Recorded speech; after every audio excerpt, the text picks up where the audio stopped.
morning, good afternoon, good evening, whenever and wherever you might be listening to us. You've landed on the Guambai Podcast. Guambai Podcast brought to you by the Dildo Brewing Company and Museum, home of Eyes to Buy PA, beautiful scenery and beautiful downtown Dildo, which become a very busy spot. Home of the Dildo sign. You can go there and get your picture taken. Sister city to no other than Hollywood, California, for heaven's sakes. Thanks for joining us. My name is Kevin, and I'm here in London, Ontario, and I'm joined by my brother. Yes, I'm your other brother, Darryl, right here in beautiful White Way, Newfoundland, Labrador. And I will add a hot day here in White Way today, Kevin. Scorching hot, June.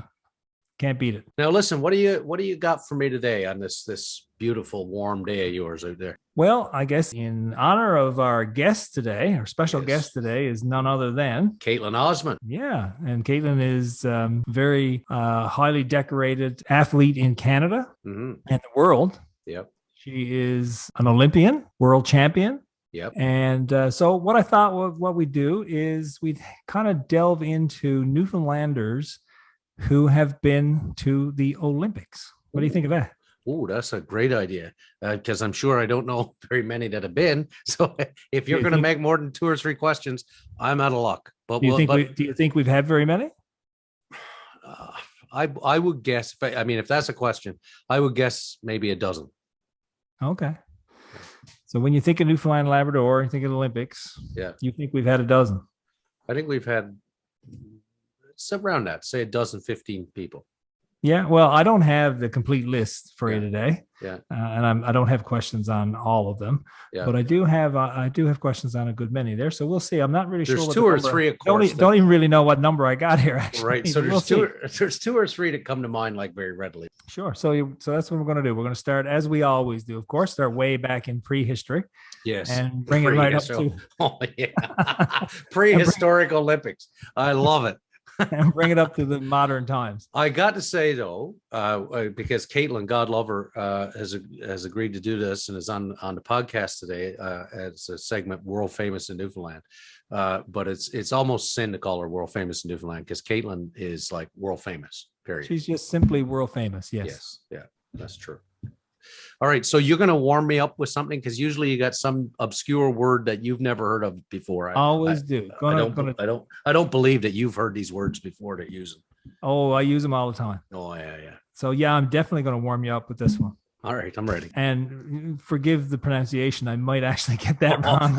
He knows the word so well, he doesn't know how to pronounce it. But there's so many different variations. Yeah, of course. Depending on what bay or harbor you're in, right? Of course, yeah. And so the word today is Elsinore. How to spell it? Elsinore, Elsinore. I'll give it to you in a sentence. You sure it is not Spanish? Not Spanish, no. El Señor? Might be derived from Spanish, but it's very firmly Newfoundland. Okay, all right. Now use it in a sentence. Don't use it in a sentence that just says he was an El Señor. Put some put some context. So here's the sentence for you. Okay. Bob must wear an Elsinore in the fall and winter. In the fall and winter, Bob must wear an Elsinore. So I'm going to say an Elsinore is a hat of some sort. You got it right, buddy. Right off the top here. But what kind of a hat?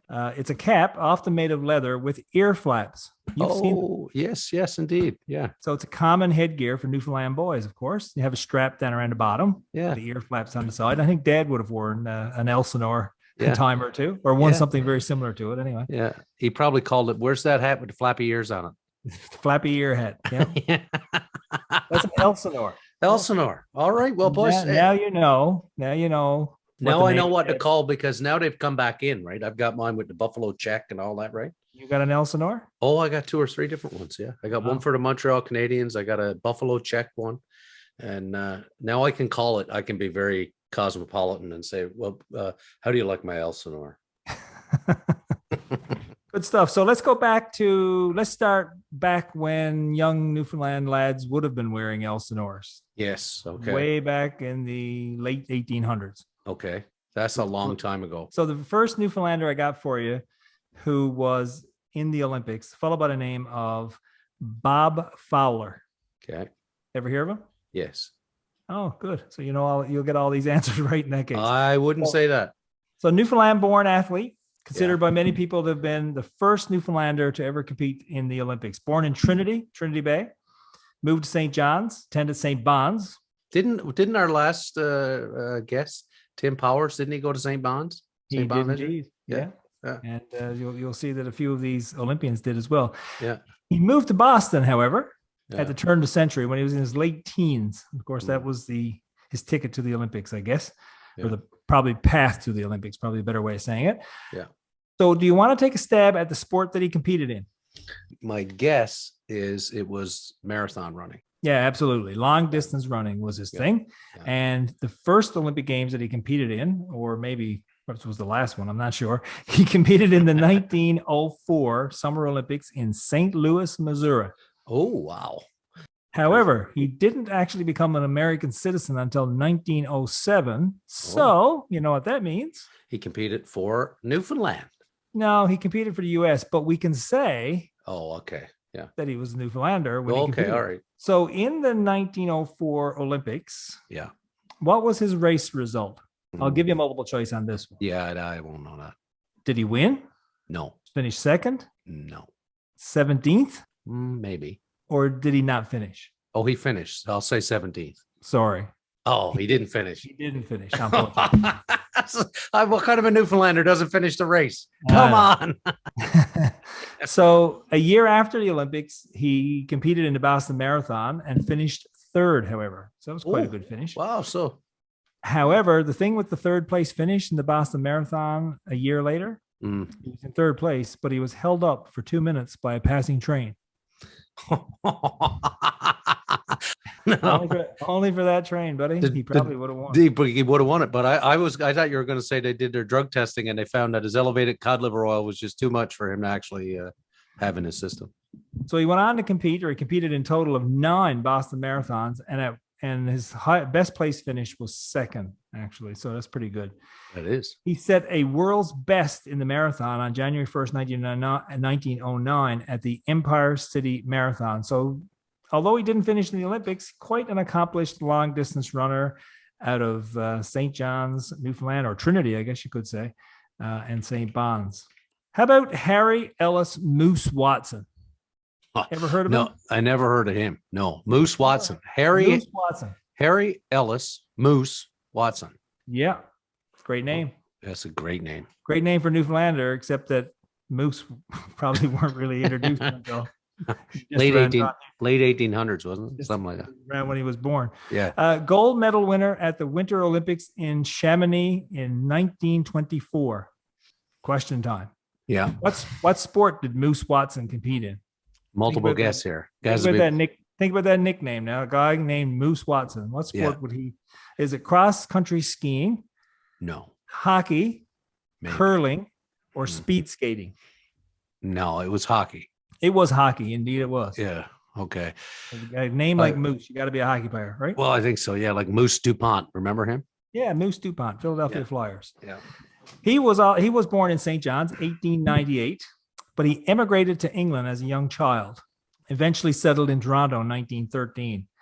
And this guy had quite the accomplished amateur hockey career. He played junior hockey and then senior hockey with the Toronto Granites. Oh, never heard tell of them, but never heard talking to Granites. He led the Granites to the 21-22 and 22-23 Allen Cup victories, of course, the amateur championship in Canada. Yeah. And he also earned the Granites the place as Canada's representative at the 24 Olympic Games in Chamonix. Of course, that's how they used to pick the amateur champions of Canada would go on and play in the Olympics. Of course, we dominated hockey back in those days at the Olympics. Yep. The Granites won the gold medal at the Olympics in that particular tournament. They completely dominated all teams except the U.S. The Canadians beat Czechoslovakia 30-0. Switzerland 33-0. Oh, in a game, the second game I just mentioned, Switzerland 33-0. Moose Watson scored 13 goals. Come on, Moose. You can't be. Moose was a goal scorer. I was picking Moose to be a bruiser. Darryl Sittler got nothing on this guy. So, they only defeated the U.S. 6-1 in the final. Oh, only 6-1. That's a Stanley Cup score. Wow. So given that he scored 13 goals in one game, he led the team in scoring. Imagine that. Well, a Newfoundlander. How many goals did he score in total? 18, 26, 37, or 44? How many games? Oh, I don't know. At least Well, three. yeah, I was just picking out of thin air. At least three. At least 3. 37. On the nose. Woohoo! 37 goals in an Olympic hockey tournament. That's pretty Wicked. Wicked. Here's the deal, though. He refused to turn professional. Oh, why is that? Don't know. Oh. Stayed an amateur. Well, he was the man. I guess back in those days, the money, I guess, wasn't there like it is probably. today. Right? Moose couldn't be bothered with that. Being a professional hockey player, I guess, wasn't that appealing. Jeez, he scored 13 goals in one game at the Olympics. Why did he want to play professional hockey? Right. That's right. Yeah. He was inducted into the Hockey Hall of Fame, though, in 1963. Oh, really? If you go to Toronto, you can find Moose Watson. Moose must be there. Wow. That'd be interesting. Newfoundland-born hockey player in the Hockey Hall of Fame. I don't know if we have one, do we? Other than him? I don't know of any other one. I know Bob Cole is there as a broadcaster, but yeah. But as a hockey player, no, I don't think probably so. not. And he's been described in the Hall's literature as the finest amateur player in the history of hockey. How about that? Now, buddy, a Newfoundlander. A Newfoundlander. Not at all surprising. All right, I got another one for you. You probably haven't heard of before. Okay. A fellow by the name of Eric Mackenzie Robertson. Oh, yeah. He's from St. John's for sure. He was from St. John's, born 1892, son of a merchant. Yeah, well, he had Eric Mackenzie Robertson. I picture somebody with embroidered jackets. So he competed in the marathon at Antwerp in 1920. Okay. Also attended St. Bon's. Oh, yeah. Didn't Tim Powers say he was running all the time? Didn't he say something about running around Kitty Bitty Lake? He did say something about what is going on at St. Bon's that everybody is on the run? They're running. They're always running. So yeah, he attended St. Bon's. He competed in the interbrigade sports competitions in St. John's. Of course, sports in St. John's between the different schools was a big thing. And then, of course, the war broke out, and he volunteered with the first contingent of the Newfoundland Regiment. So there you go. He served in Gallipoli. Yeah. And on the first day of the Battle of the Somme, July 1st, 1916, at Beaumont Hamel, he was among the hundreds that were wounded, suffering a gunshot wound to his right leg. And he was ultimately discharged from the Newfoundland Regiment in 1917. In 1920, he moved to London, England, for some apprenticeship training. And while there, he returned to running, which is kind of amazing given that he had a gunshot wound. Yeah, I'd say in his leg. And a number of his club mates were selected to the British Olympic team to go to Antwerp. He joined them there, intending to compete as a representative of Newfoundland. But guess what? What? Wasn't allowed. They denied entry representing Newfoundland because Newfoundland didn't have an Olympic committee. So here's the question for you. All right. Who did he end up representing at the Olympics? If he didn't represent Newfoundland, who did he represent? Was it Canada, Great Britain, the United States, or did he compete as an independent athlete? I think that it logically should be Great Britain, but I feel like he may have competed for Canada. You should have went with your first thought on that one. He did compete for Great Britain. He competed with the boys that he went over with. He competed for Great Britain. Likely, according to the literature, it's likely he said that the British team members pulled some strings for him, and there he was competing for Britain along with his buddies. Did he win? Well, that was my next question for you. Oh, okay. So you got to tell me, not me telling you. In what position? I forgot my role in this. Yeah, you're not asking the questions in this section. I forgot for a second. That's for later. For later. Yeah, we'll come up with that in a minute. Yeah. In what position did Robertson finish? Was it 5th, 12th, 21st, or 35th? And this was a marathon, was it? This was a marathon, yeah. Yeah. So he had a gunshot wound. Yeah, you got to calculate that in there. Calculate that minus the aggravation of trying to compete for Newfoundland and not being allowed. That would have been a stress on the brain and the body. I'll say 12th. 35th. Oh. But he did finish. Yeah, pretty good though, wasn't it? That's excellent. Yeah, just go over to Britain and do some training and then jump along with the boys. And Yeah. and you're in the Olympics. Nothing to it. Times have changed. Oh, yeah. Well, how about this guy, Ferd Hayward? Ferd? Ferd Hayward. Have you ever heard tell of Ferd Hayward? I've never heard the word Ferd before. You've never heard tell of Ferd Hayward? Never heard talking I about. think you might remember a little bit about him when I go down through a couple of these items here. So he is also from St. John's. I guess not a big surprise, I guess, given that they would have had more sports organizations, stuff like that in St. John's they would have had in the outboards. What sport do you think Ferd Hayward competed in? And I'll give you 4 choices because you haven't heard of him, so you're probably not going to know what he competed in. A long distance runner, which seems to be a theme so far, a race walker, shot put, or rowing. Did he go to St. Bon's? Because if he went to St. Bon's, he might have been a runner. I don't know if he went to St. Bon's. For some reason, I'm thinking he probably didn't. Okay, I'm going to say he was a rower. He was, well, that's a good choice because St. John's Association. Yeah, there's lots of rowers at the regatta. I thought you might pick that one. That's probably one of the reasons I put it there to try to make you get it wrong. No, he was a race walker. Oh, gee whiz, sure. He could have been from anywhere in Newfoundland. Everybody in Newfoundland is a race walker. That's right. Anybody try to follow Dad in the woods? You want to be a race walker at that too. Yeah, but that's cross-country race walking. Very good. Being from St. John's, he was a road race walker. Oh, he was a road race walker. Because they actually had roads. Yeah, that's true. That's fair. That's fair. St. John's had roads. One of the few places that had roads. That's right. So he had an international race walking career, a large number of first place finishes overall. He participated in the 1952 games in Helsinki, Finland. So we're getting a little closer to modern day here now. Yeah. We're in the Canadian days now. Yeah. So I want you to think about that. 1952 games in Helsinki. What distinction did he gain as a result of participating in those games? And no multiple choice here. You got to come up with that on your own. And you're kind of on the right track. So, well, I would say he was the first Newfoundlander. That is someone from the province of Newfoundland and Labrador, or it might have just been termed Newfoundland then, but the first Canadian to compete who was from the province of Newfoundland. You got it right on. He was the first Newfoundlander Labradorian to participate in the Olympics for Canada. Mm-hmm. He is the guy.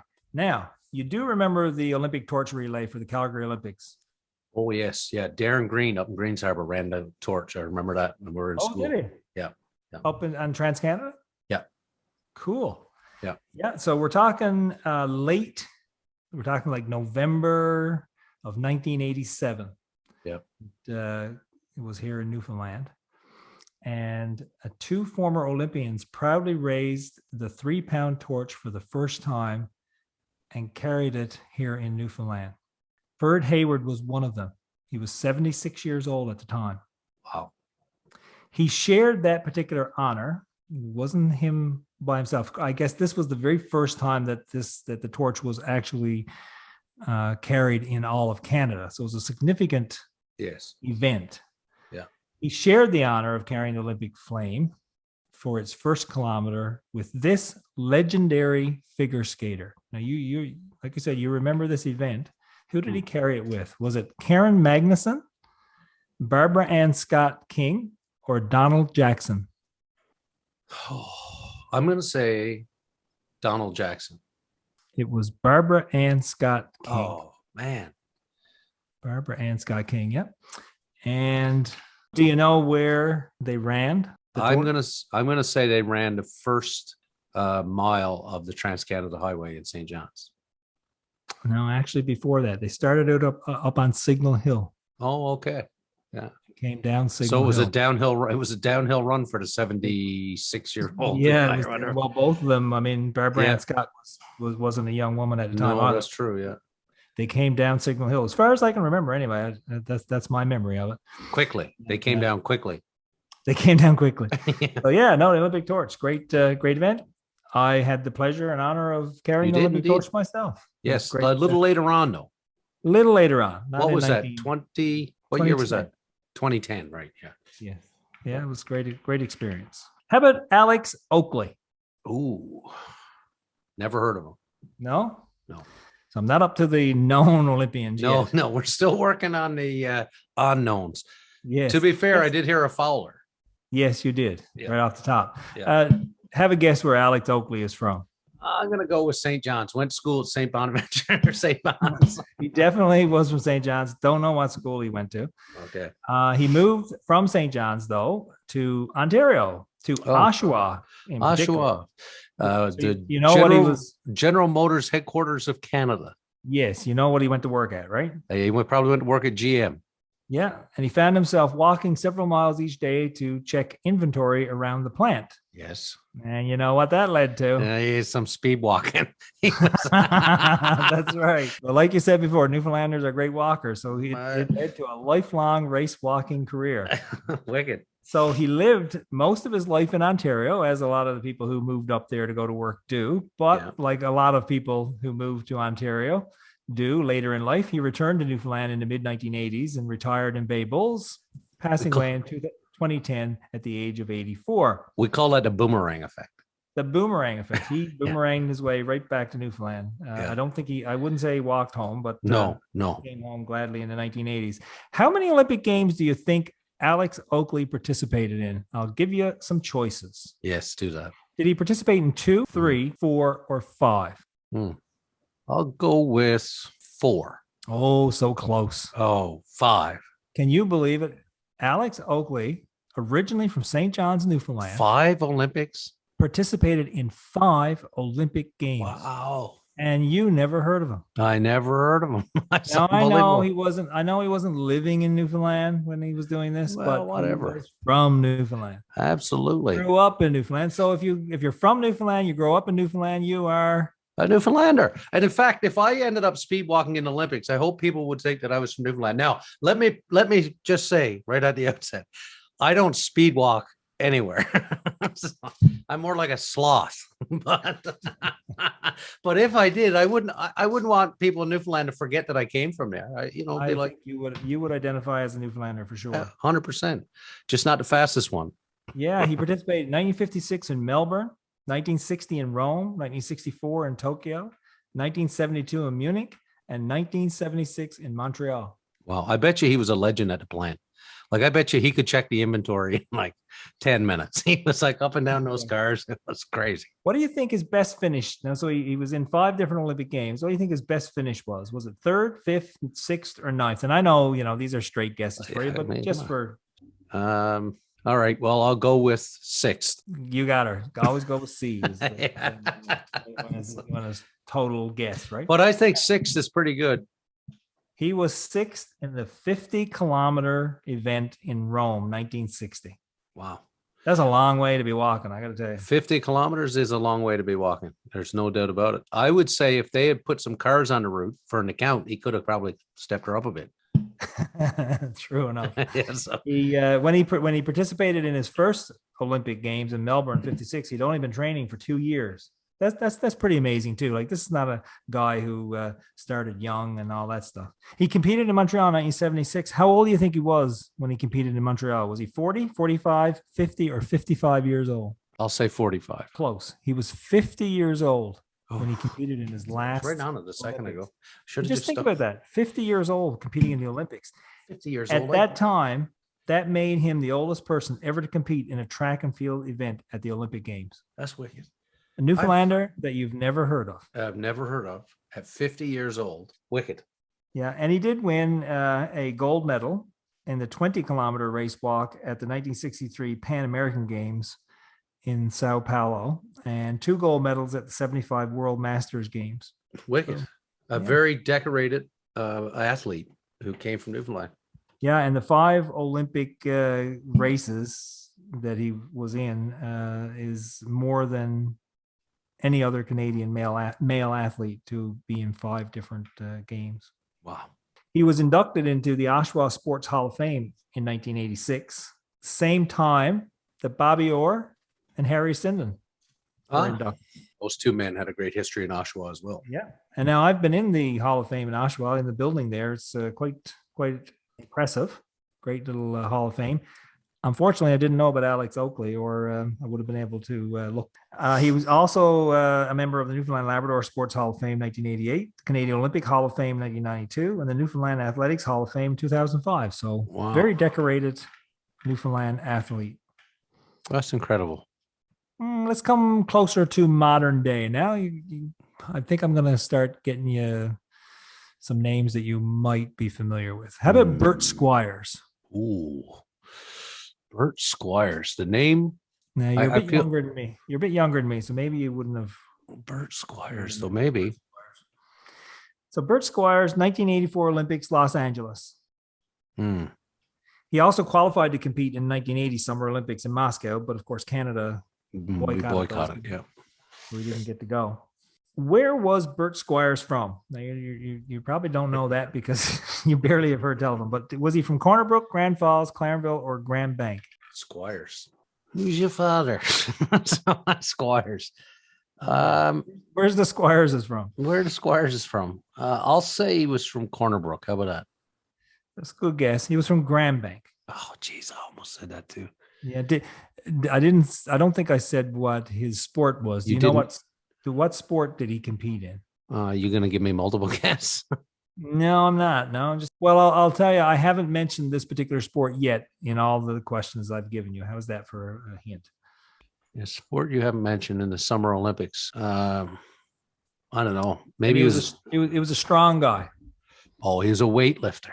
He was a weightlifter, is right. The 1980, I mentioned the boycotted games of 1980. That actually negatively impacted another Newfoundlander by the name of Paula Kelly.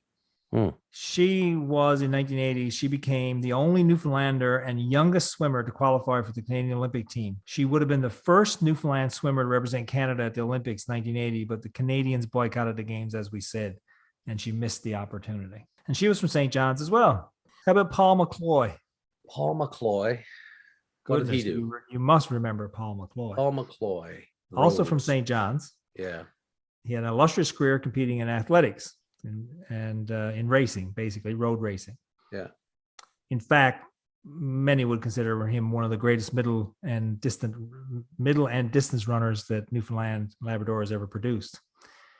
He dominated the sport during his time competing, especially the Telly 10 road races. So we're talking back in the 1980s now, right? Yeah, yeah. So he did win quite a number of Telly 10 races.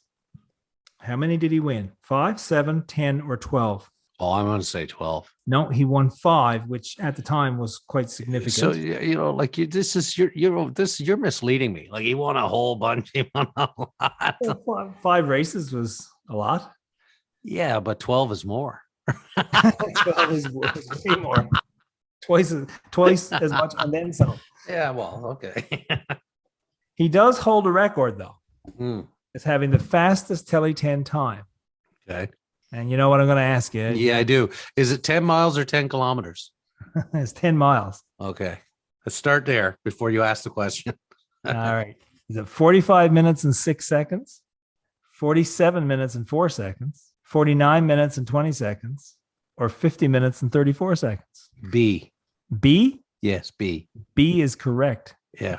That is still the record? Fastest Telly 10 time of all time. Yeah. Wow. Now, didn't you do the Telly 10 recently? I did. And guess what? What was your time? I was nowhere close to 47 minutes, 4 seconds. I probably wasn't down as far as the Bridge in Paradise by 47 minutes. Okay. Did you get under 60 minutes? No. Okay. Well, I'm going to tell you, if it was but me, I finish the race. I was going to say, if I did it, you'd probably still be dealing with me back there. I wouldn't have finished. I finished the race. That was the accomplishment. It was, you know what? It was one of the best things I've ever done. I would recommend it to anybody. What a great experience. And good, yeah. Very well organized event, and people come out and cheer you on. It's just wonderful. Yeah. Unfortunately, I'm not much of a runner, so that was one and done for me.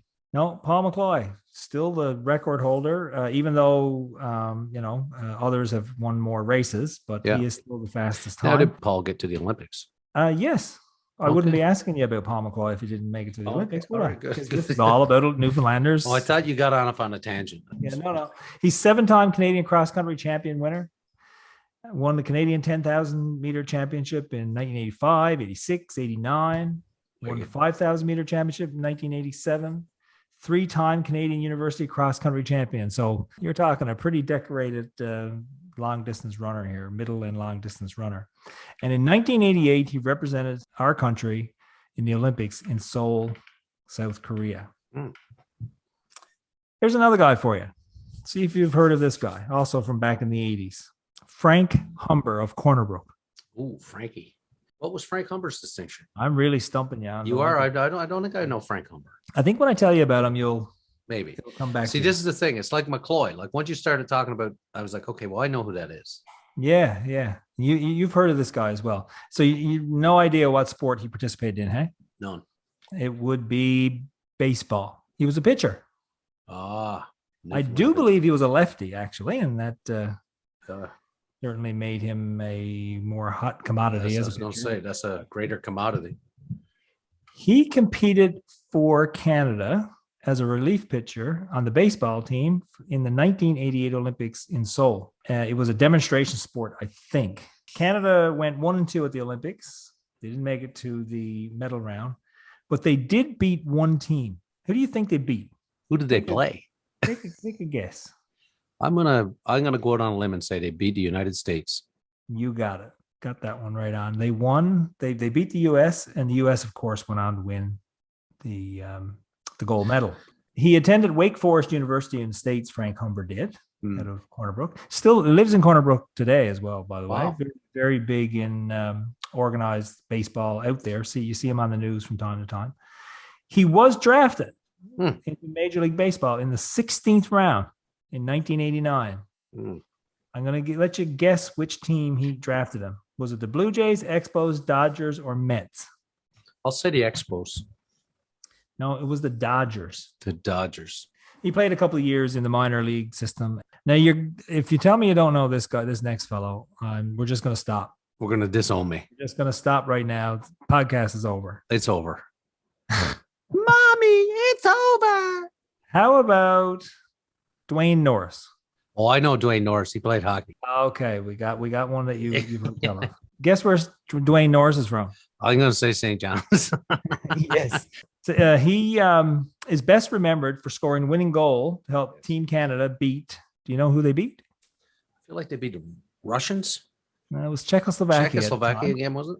Beat Czechoslovakia to win the gold medal in the 1990 Junior World Hockey Championships in Helsinki, Finland. In 1994, he won a medal in ice hockey with Team Canada in Lillehammer at the Olympics. Do you know what medal that he won in those Olympics for Canada? Was it gold, silver, or bronze? I think they won silver. I think you're right. They won silver. He began his hockey career away from, his, I guess, significant part of his hockey career away from Newfoundland, as most Newfoundland hockey players do, at a prestigious school in Saskatchewan. Do you know what the name of the school was? Oh, very well-known hockey school in Saskatchewan.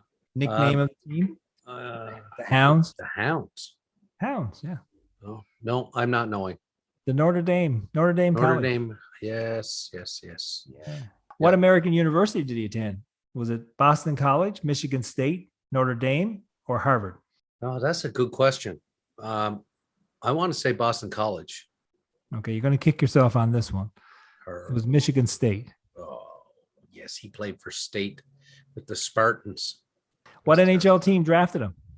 Was it Montreal, Quebec, Toronto, or Vancouver? Quebec. Right on. You're back on track now. He played 20 NHL games. He also played for the Mighty Ducks of Anaheim briefly. Quite a significant career. He went to Europe and played many years in Europe, had a very successful career overseas, shall I say, if I can call it that. Well, that's overseas, Europe.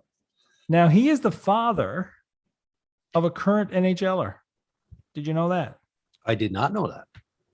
An NHLer by the name of Josh Norris is the son of Dwayne Norris? Correct. I did not know that.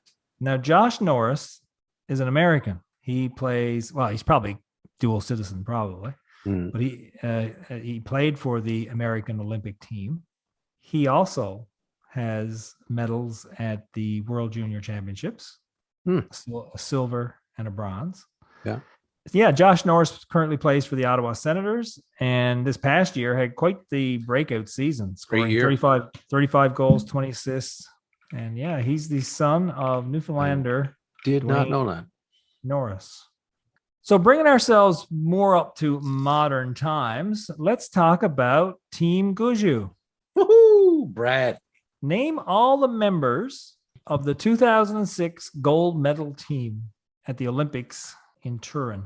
So you got your Brad Guju. You do. You're going to have your Russ Howard. Correct. That's 2. Your Mark Nichols. 3. Your Jamie Corab. 4. How about the alternate? Mike Adam. Mike Adam. Yeah, Good for Adam. you. Yeah. Little known fact, I actually taught Jamie Corab at one point in my career when I was doing my internship way back in 1991. He was in grade 7 at St. Paul's. That's probably, you probably taught him about angles and stuff, right? So that he knew how to, like, that's probably why he knew so much as he did about curling, because you probably taught him geometry or something like that. I think so. Yeah. I think that's probably why he became an Olympian. That's definitely it. They represented Canada in curling, as I said, in the 2006 Winter Olympics. Mhm. They won a gold medal. Do you remember who they beat to get that gold medal? Yusul Pavel Niemi. Awesome. I'm glad you said it because I didn't know how. It's one of my favorite. I spent time. I remember that Olympics. I spent time learning that name because I said that is an awesome name. Yusul Pavel Niemi. And what country? Finland. Right on. He was a surprise finalist, apparently. Yeah. Yeah. Yusul Pavel Niemi. I love saying that. Do you know what the final score was? Because you're really doing good with this category. I don't remember the final score. 5-4. 5-4. I was going to give you a hint, like it's a common sign-off number. 10-4. Yeah. I didn't remember it being that big of a blowout, but I guess it was. 10-4. Yeah. They had a big end there. I think it was the 6th end or something. They scored a lot of. Yeah. At those Olympics, do you know what his round robin record was? I don't think they lost a game, did they? Yeah, they did actually. Oh, did they? So they lose 1? They lost 3. It was 6-3. Oh, okay. Yeah. Didn't have didn't run the table or anything. Well, But they did beat the US, I think, in the semifinals, and this big win against Finland in the finals. Yeah, it was 6 points they scored in the 6th game. They became, at that point in time, the first Newfoundlanders ever to win an Olympic gold medal at that point. And that was like a school holiday, wasn't it, Darryl? As you know, in anticipation of the match, schools were closed. Yeah. The whole afternoon, students were allowed to go home and watch. And guess what? Teachers were too. Oh, perfect. Could not believe it. Yeah, you get an afternoon off tomorrow. Danny was into the sports. See? Gotta love Danny. Danny was into the sports. Gave us an afternoon off to watch sports. All right, how about this Olympian? Have you ever heard tell of Kaetlyn Osmond? No. You haven't? No. She is a 4-time Paralympian from Newfoundland. Do you know what sport she competes in? Probably not. You've never heard of her. I've never heard of her, so I'm going to say no. Okay, well, I'll give you 4 guesses. You pick one, just because that's how this game works, right? Multiple guesses most of my life. That's how I get through life, actually. All right, so you get another opportunity to do that now. Athletics, basketball, swimming, or curling? I'll go with swimming. She is a swimmer. Indeed, she is. And you don't know where she's from, do you? Because you've never heard tell of her. She is from Kippens, right next to Stephenville. So she's from Kippens. Have you ever been to Kippens? Never been. Well, Stephenville is Stephenville and Kippens. You hardly know where one ends and one begins. Right. But Yeah. But it is a separate community right next to Stephenville. She was the youngest Canadian swimmer on the Beijing 2008 Canadian Paralympic team. How old do you think she was? Straight up guess. 14. Whoa, so close. She was 15. 15. In the Rio 2016 Paralympic Games, Roxanne brought home her 19. first. Yes, she was 19. Brought home her first medal in the 100-meter breaststroke. Do you know what kind of medal she won in the 2016 Games in Rio? I'll say she won silver. She actually won a gold medal. Gold. And not only did she win a gold medal, she won it in Canadian record time from Kippens, Newfoundland. She has competed in 4 world championships. Mm-hmm. First one she competed in, she was 13 years old. Quite remarkable. She got involved in swimming at 5 because her parents thought it was an essential skill. Unlike many Newfoundlanders who never learned to swim. Surprisingly, yeah. Many Newfoundlanders don't know how to swim. In 2018, she was appointed to the Order of Newfoundland and Labrador. And if you go to the Stephenville area, you will find out that Route 490, which leads from the Trans-Canada towards Roxanne's hometown of Kippens, is named after her. Wicked. It's called Katerina Roxanne Way. Another Paralympian for you, Liam Hickey. Well, I've heard that name. Hickey is, in fact, a 2-sport Olympic athlete. Oh, Can Don't- you name the sports? Well, I think he plays sledge hockey. He does. It's the other one that I'm going to have trouble with. I'm going to assume that's a summer sport that he's in. Yes. Basketball. Yes. Okay. Yeah. Wheelchair basketball and sledge hockey. Okay. He first played for Canada in wheelchair basketball at the Paralympic Games in 2016. And of course, we already said that was in Rio. He made his Winter Games debut, which would be his first, wouldn't it? Yes, boy. In 2018, helping Canada to this particular medal in ice hockey or sledge hockey. Gold. Unfortunately, it was silver. Silver.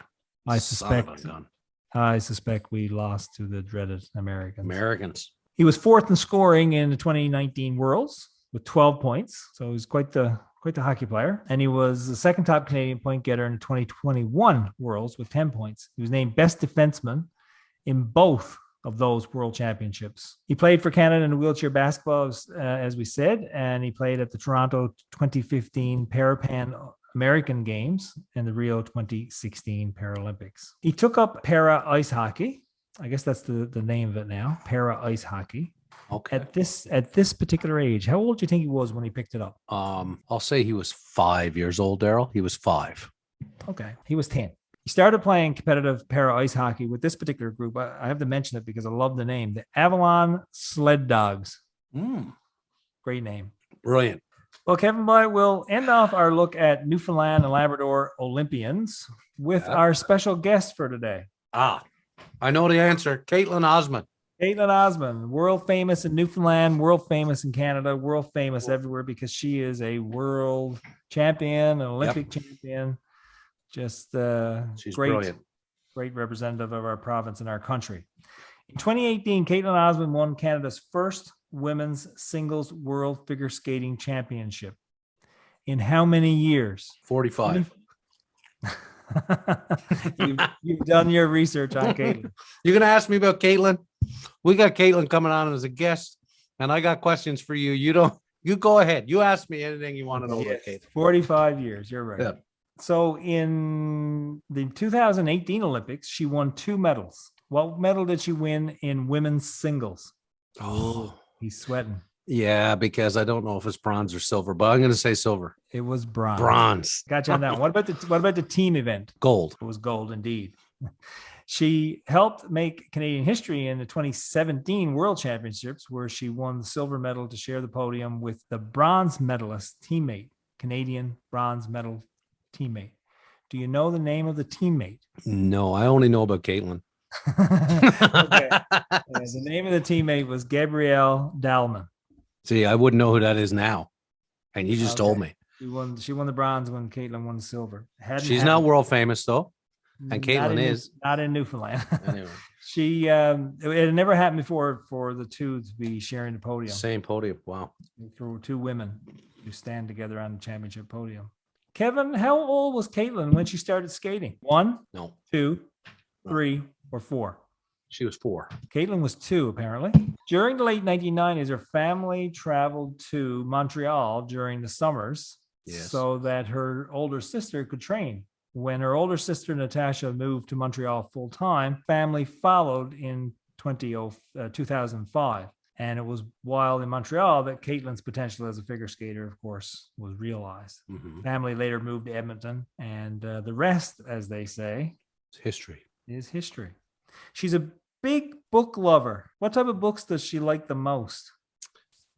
She likes love stories, like right on. She does. Yeah. So now you're making a comeback now. So I'll end with this one. Oh yeah, you come at me with the hard stuff now. No, I think you're going to get this one. Okay. What building did the town of Marystown rename in her honor in April of 2014? Marystown Arena. They did indeed. She has a favorite quote. Do you know what it is? Yeah, it's from trying to remember now. I do know this. It's a great quote. It is an incredible quote.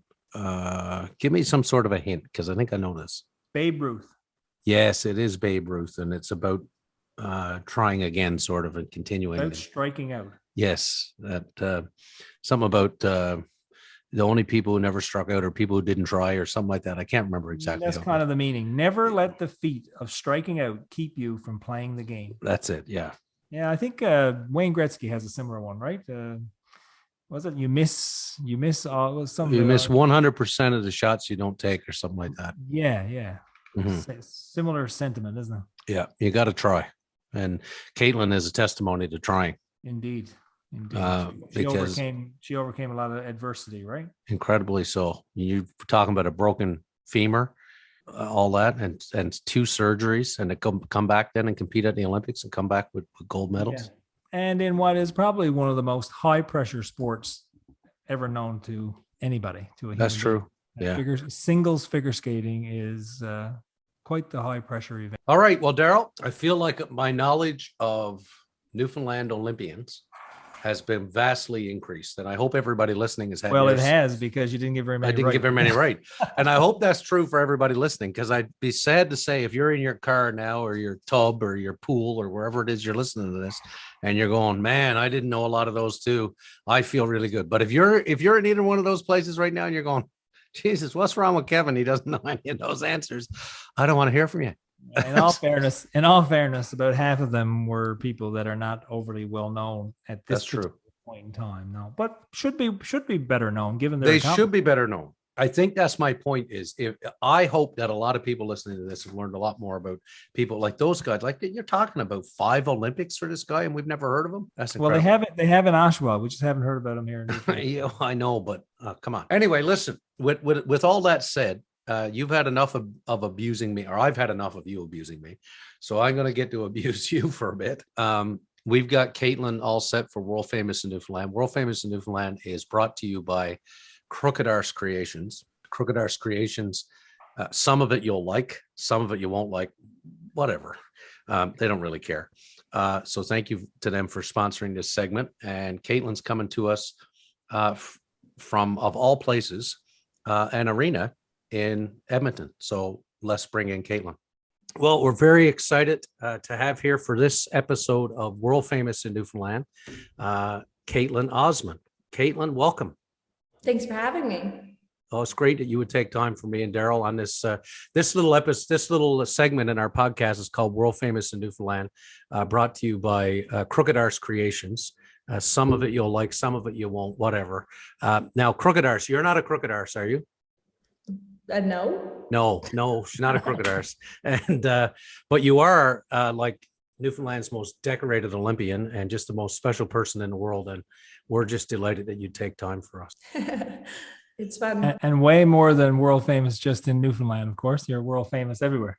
Well, yeah. I mean, when you hold the medals that she does, and she's been world champion, she's world famous, not just world famous in Newfoundland. Like truly world famous. Okay, so Kaetlyn, this is the ground rules here, okay? Whatever else happens at the end, you have to defeat Darryl, okay? Very easy. That's easy. That won't be that hard. Okay, so for our listeners, what we're doing is we're offering up 5 categories, and I'll give you those categories, and in a minute we'll flip a coin to see who goes first. Those categories are music of Newfoundland and Labrador is one category. Another category, town of Marystown. I think Kaetlyn knows where Marystown is because that's her hometown. Newfoundland sports figures. We think Kaetlyn might know something about this too. Darryl follows sports, so he's going to be tough to stump on that one too. And Newfoundland delicacies. Who doesn't like a little bit of food from Newfoundland? We all, well, some of it maybe, some of it not. Sort of like Crooked Arse Creations. And the last one is historical dates. So we're going to have some important dates in Newfoundland history, or important time periods in Newfoundland history, and you have to pick from. So those are the 5 categories. Now I'm going to flip a coin. Kaetlyn, you call it, heads or tails?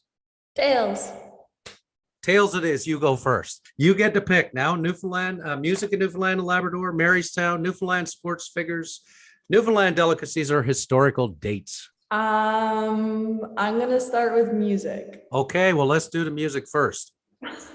Kaetlyn, your question for music of Newfoundland and Labrador. This is a song of Great Big Sea. Do you know that band? I do. You do. Okay, good.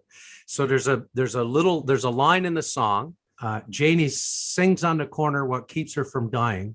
Let them say what they won't want. She won't stop trying. She might stumble if they push her around. She might fall, but she'll never lie down. It's not so bad. Now, do you want multiple choice? Yes, please. Okay. Is it a line from Lukey's Boat? Is it a line from Let Me Fish Off Cape St. Mary's? Is it a line from Ordinary Day? Or is it a line from Consequence Free? I'm going to say Ordinary Day. That is so correct. That's totally correct. I was like, I need my roommate. He's too good at it. He's too good at this. Well, so here's a little known fact. Do you know who Janie was that they were singing about? No. It was an experience they had in Vancouver of a woman busking on the corner who had taken quite a rough up. And Janie is actually Jan Arden. So Alan Doyle told that on the Songwriters Circle on CBC Radio. All right. So you're up 1 on Darryl already, Kaetlyn. This is going to be easy for you. Okay, Darryl, in 2022, okay, so this is a little more recent. Kelly Loader auditioned for season 2 of Canada's Got Talent. Their performance was shown in the 4th episode of the season.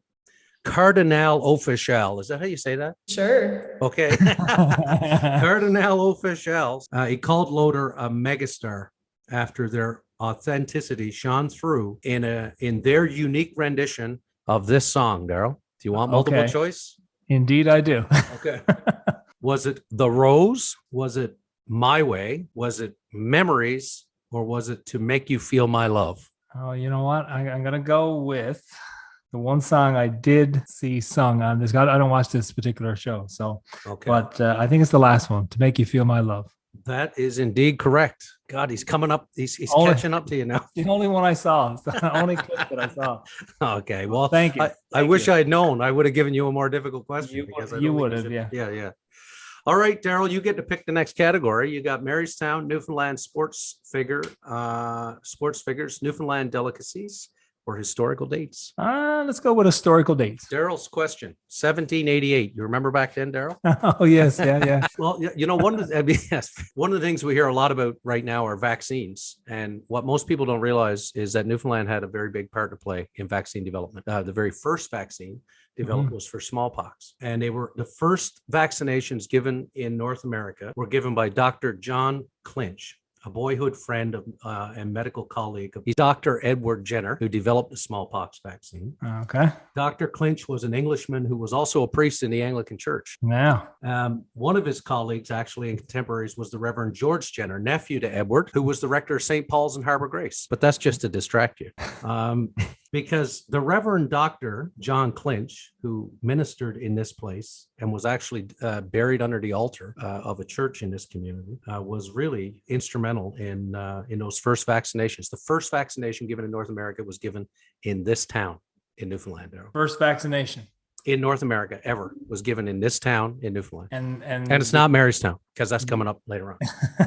And because he was an Anglican minister? No, that's just an interesting side fact, because I happen to be an Anglican minister. So what does Anglican minister The question boils down to the first vaccination given in North America was given in this town in Newfoundland by John Clinch. Oh, well, I'll just pick a town. Yes. And there's no multiple guess on this one, of course. I'm not giving you multiple guess on this, because that's not fair. You should know this. Right, Kaetlyn? He should know it, yes? I think he should. All right.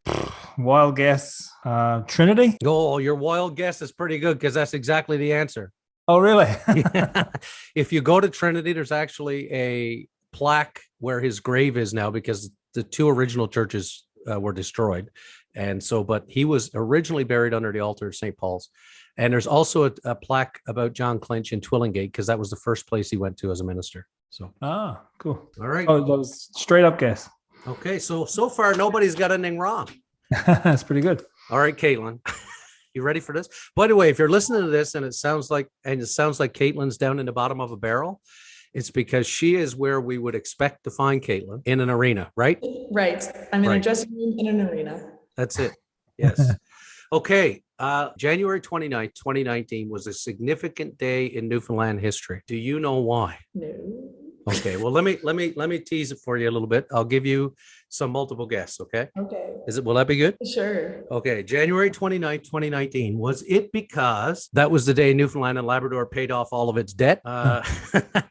You're laughing, so I'm going to guess you don't think it's that. Was that the day that Newfoundland won the Molson Export Ball Hockey Classic? No. Was it the day that Mark Critch found his beloved Guy Lombardo album, which was missing since 1984 when his brother Mike hid it in the attic in frustration? I hope that's it.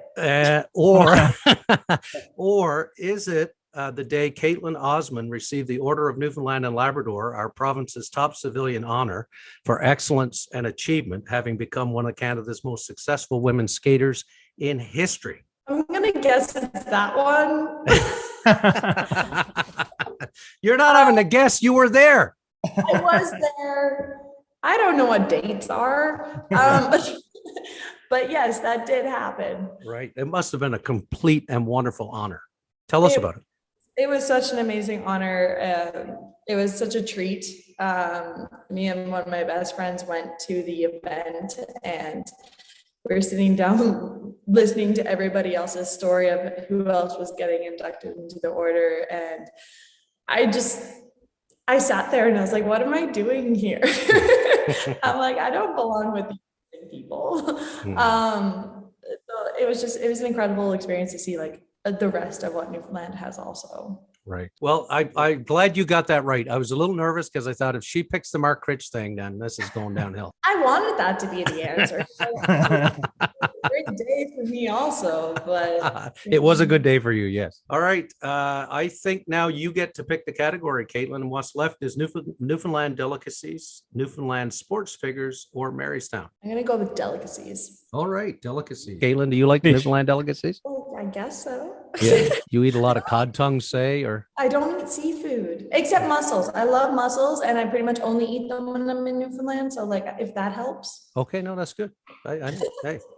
All right. So your question first. This is a deep fried ball of dough, often served with black molasses. According to the International Traveler magazine, eating it will make you happier than you ever knew possible. It's a touton. That's exactly what it is, a touton. They're delicious. I miss them. I haven't had them in like 5 years. Yeah. Well, next time you're in Newfoundland, just pop up to Whiteway. There's Darryl fix you up with some toutons, I'm sure. Well, my wife makes really good toutons, I have to say. And I always thought, I went to Ottawa one time years ago, and you know, the beaver tails. Oh, yeah. So I always thought that it was like there was a business opportunity there somewhere for toutons to be turned into something like beaver tails, where you just do like a street vending thing where you do a big old touton and put all kinds of stuff on top of it and serve it like the beaver tails, you know? Maybe a food truck, Darryl. You can go up and down the shore. You go to Dildo in front of the brewery. Right. You go down to Heart's Content in front of the museum, and you just sell toutons. So I don't know if anybody's done it. If they haven't, I've just given away a great business opportunity. There it is. All right. Well, let's see how Darryl is with the delicacies, Kaetlyn. Toutons are us. This little thing is like a cranberry. It's a tongue-tingling sour berry and comes with a side of amazing health benefits, from fighting cancer to slowing the effects of aging. I know it's one of your favorites, Darryl. I should be eating a lot of this then. Yeah. So what is it? Oh, it must be a bake apple. No, it's not a bake apple. Over to Kaetlyn. Okay. The key being the cranberry-like berry, a tongue-tingling sour berry from Newfoundland. What do you think, Kaetlyn? I'm trying to think of it. My mom would know. You know too what it is. You'll know when I tell you. Like, I was gonna say bake apple also. Oh, were you? Okay. What if I give you multiple guess? I love this. Yes. Okay, I'm gonna give Kaetlyn multiple guess. Is it a blueberry, a gooseberry, or a partridge berry? A partridge berry. Correct. You are. It is a partridge berry. A great Newfoundland delicacy. I think actually they may be the same as Saskatoon berries. I don't know if you've ever had Saskatoon berries or not, but they're very similar. They are very similar, but they're different color, I think. Oh, are they? Okay. That could be. Yeah. Okay. Do Saskatoon berries come from Saskatchewan? They do. They do? Yeah. So are there any Saskatoon berries in Alberta? Yes. No. Well, I don't. When I go to a restaurant, there are. Yeah. But you haven't picked them up on the plains, have you? No. All right, Darryl. What do we got? We got Newfoundland sports figures and Marystown. Well, you know, I actually lived in Marystown. Yes, he did. True fact, for about 5 months, I believe. My very first teaching position was in Salt Pond and Buren, and I lived in Marystown for a very short time. So I'm going to say Marystown. I'm hoping you've got a question from 1992 Marystown. Right. Oh, okay. Wow. Yeah. Sorry. How's that? Is that Elvis Stoico coming in? I wish I could say yes. I am actually in a dressing room at the West Edmonton Mall. Oh, really? Isn't that interesting? See, that's Yeah. incredible. All right. So Kaetlyn's Marystown question is this. Okay. This is about attractions in Marystown. Okay. This local attraction stands at 15 feet tall and overlooks the entirety of Marystown, sitting at one of the highest points in the area. The Mary statue. That's correct. It's called the Shrine of Marymount. It's a 15-foot. It's one of the largest statues of Mary in the province. It is in Marystown. It's called the Shrine of Marymount. And you go up there and you can see all of Marystown from up there. You've been there. A beautiful view when you're there and on a clear day, but Yeah. When it's not foggy. when it's not foggy, it's a great view. Yeah. Awesome. See, you do that too. Nobody gets anything wrong. Well, I think Darryl got one wrong, didn't he? Oh, no, Darryl, I didn't give you your question for this yet. No. Sorry. I'm glad you didn't give me that one because I would not have gotten that one. Okay, well, I'm going to give you an easier one, Darryl. Before 1909, Marystown was known as what? Are you serious? I'm very serious. I will, because it's a bit obscure, give you multiple guesses. Please. So before 1909, Marystown was known as Placentia South, Deep Bay, Collier's Cove, Hodder's Harbor, or Mortier Bay. Oh, well, I'm going to go with Mortier Bay. That is correct. That's what it was called because it's in It's Mortier still Bay. It's still referred. Yeah. Well, and I guess I got a little bit of an advantage in that I did spend time down there. So Yeah. Well, okay. All right. So the last category is Newfoundland sports figures, which would be Kaetlyn picking this. So Kaetlyn, you get to go first. I saw on your Insta, that's how the kids call it now, is Insta. I saw on your Insta that you were at the playoffs at the last series with Edmonton versus Colorado. Didn't end well, did it? I didn't go to the Colorado game. I went to the Flames. Oh, you were at the first series. Well, that was a fun one to be a part of. It was. It must have been nuts. It was wild. Lots of people. Experienced something like that in my whole life. And like Wow. I've been to a number of sporting events, but that was like prime. And like that area, I forget what they call it, but outside must have been just packed, right? It was Ice District. Yeah. I never got to see the outside of it because I managed to wiggle my way into it. Yeah. But yeah, it was full. I don't think there was one empty seat. Like No. It was insane. I bet. Well, I guess you're a big Edmonton Oilers fan, I guess. Yes. well, this question is not about the Edmonton Oilers, but it is about Newfoundland sports figures. And this is about a Newfoundlander. At the time of this recording, this Newfoundlander is preparing to make his NHL Stanley Cup debut. Do you want multiple guesses or do you want to just blurt it out? I know who you're talking about. He plays for Colorado. That's right. But I forget his name. Okay. So I'll give you multiple guesses and see if it twigs your memory. I don't know if it will. I think it will. So is it Luke Adam, or is it Danny Cleary, or is it Alex Newhook, or is it Dawson Mercer? Like the biggest name that I know in that is Dawson Mercer. But he plays in New Jersey, just so I that you know. know. I was like, I know that's not right. Yeah. So again, it's Alex Newhook, Luke Adam, or Danny Cleary, because we know Dawson's playing in New Jersey. I'm gonna say Newhook. You're right. It's Alex Newhook. Yeah. My brain was really working for that There one. we go. Good for you. I remember because like, didn't he actually score a goal against the Oilers? And I was like, He I did. don't know what to do. Should I be happy? Should I be mad? I don't know. I think it was a game-winning goal. Actually, it was a big deal. So cute. yeah, Oh, wow. yeah. Okay, Darryl. This, Newfoundland could get the cup again this year. yep. The So Darryl, cup could be coming to St. John's. well, maybe you bring it out to Whiteway or to the Dildo Brewery. Let's start Oh, that'd a be movement nice. now to get Alex to bring the Dildo Brewing Company as our sponsor, Kaetlyn. So we'll start a movement now to have Alex Newhook, should he win the Stanley Cup, to bring it out onto the deck at the Dildo Brewing Company. Okay, Darryl, this one's for you. And pay attention, Kaetlyn, because this could be coming back to you. Yeah. This former competitive figure skater, who on the national level won a Canadian junior title in 2006 and a senior bronze medal in 2011. They began their skating at the Polaris Skating Club. Yeah, and I know this, but I don't know it. I think I do actually. I think you do, Gabe. Yeah. Do I get a multiple guess? No, I'm not giving you multiple guesses. Oh, come on. You're smarter than that. You should know this. No, you don't get multiple guesses. I'll give you a hint. Polaris Skating Club is in Labrador City. Yeah. If that's of any help. Yeah, I'm not. Why is the name Bishop coming to my mind? I don't know. No? Is that your guess? That's going to have to be my guess. Okay, well, you're wrong. No. And I'm going to go to Kaetlyn and see if Kaetlyn remembers right off the top.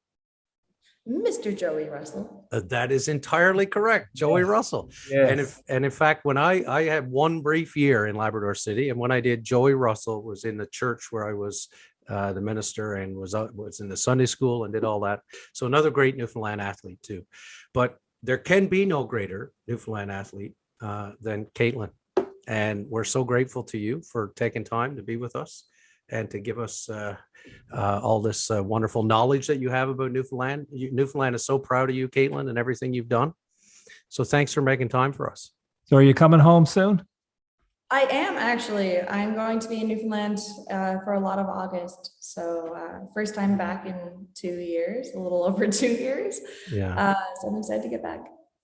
Well, that is everyone there will be looking for you because everybody there is so proud of you. So I know. Should I have said that I'm going? Yeah, I know. Now that you've said, like, just tell them. Do you want to give the address of where you're staying, and then everybody will show up. I don't know where I'm staying yet. Listen, Kaetlyn, all 10 of our listeners will be there waiting for you. Anyway, listen. Thanks so much. You've been so kind. Thanks again. Thank you. Oh my gosh, Darryl, Kaetlyn is just amazing. Imagine from the West Edmonton Mall in an arena talking to this world famous, I'm going to stop there, world famous Newfoundlander. Incredible. Thank you, Kaetlyn.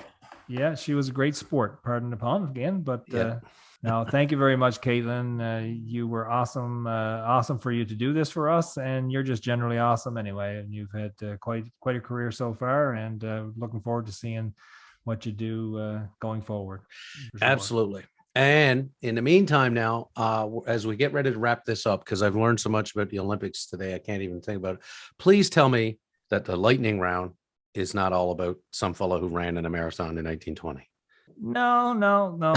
don't have mostly modern questions in the lightning round. Tries to keep this more. Okay. A little more. Because this is intense, right? Like this lightning round thing is intense. Yeah, no, pretty much we got 11 questions for you, 10 and one little bonus question, and they're all fairly modern. Okay. Well, kind of like at least 1970s and up. Well, I count myself a modern man, so this should be good. Okay. All right, start the timer. Here we go. Newfoundland or St. John's hosted the Canada Summer Games for the first time in this particular year. 1977. Newfoundland and Labrador hosted the Canada Winter Games in 1999. Do you know where it was held? Labrador City, Wabush. It was in Corner Brook. What long distance runner has won more Telly 10 races than any other? Sarah Squires. No, his name is Colin Fiore. He's won 13 races, and I've taught with Colin. Actually, he's a teacher. How old was Brad Guzzu when he won his gold medal at the Turin Olympics? 21. Close. He was 25. Oh, okay. What is the nickname of the Labrador Winter Games that are held in Happy Valley Goose Bay every 3 years? What do they call it as a nickname? This I don't know. I'll say they call it the Iditarod. They call it the Olympics of the North or the Friendship Games. How about this one? You kind of spent a bit of time in around this, so see if you know this one. The Aqua Arena in St. John's was the site of the opening ceremonies for the Canada Summer Games 1977. It's now part of the Works at Munn. What street is it located on? Good question. St. James? No. Westerland Road. What Anglican church is also found on Westerland Road? St. James. St. Augustine's. Oh, St. Augustine. James Coffin was the minister at St. Augustine's when I was in there. Okay. And this is where this thing is in my counting the coxswain, how many members are there in a St. John's Royal Regatta Day racing show? 10. 6. What? 6. I'm in trouble today. Did Dwayne Norris ever play for the Baby Leafs in St. John's? No, he didn't. But his brother Warren did in 96, 97, and 97, 98. In 1987, where did the torch relay begin in St. John's? I think I gave that one away earlier. Signal Hill. Right on. They ran down the hill. Okay, but how about this one? Where was the first place that it appeared in Newfoundland in the 2010 run for the Vancouver Olympics? Mile One Stadium. Labrador City. Oh, should have got that. What is the name of the lake where the annual Harbor Grace Regatta is held? Oh, Lord. Is that your answer? Because that would be wrong. No, what is it? You're going to kick yourself on this one too. Lady Lake. Lady, I just about to say Lady Lake, but it can't be right. Last question. Who won a third place ribbon in the hula hoop competition in the Ackerman Elementary Sports Day in 1974? I'm going to say that was Kevin George. No, it was Darryl, actually. Oh, come on. Because I have a hula hoop ribbon too. And not in 1974, you don't. No, that's true. If I had to think about that for a minute, I think your ribbon was first place. I think it was first place, actually. Yeah, I only got third place. I felt like I should have listened better because clearly I wasn't in school in 74. I won't write home about my performance on this episode. Nobody will accuse me of this being an Olympian performance. There will be no bragging or braggadocio about my medaling, but it sure was a lot of learning about people that I had no idea we had such a actually prolific history in the Olympics, more than people I think know. So thank you for digging all that out, Darryl. And thank you to Kaetlyn for being with us on World Famous Newfoundland. Thank you, as always, to our sponsor, the Dildo Brewing Company. And we've had a great time today. And Darryl, there's nothing else left to say about all this, boy, except Guamba.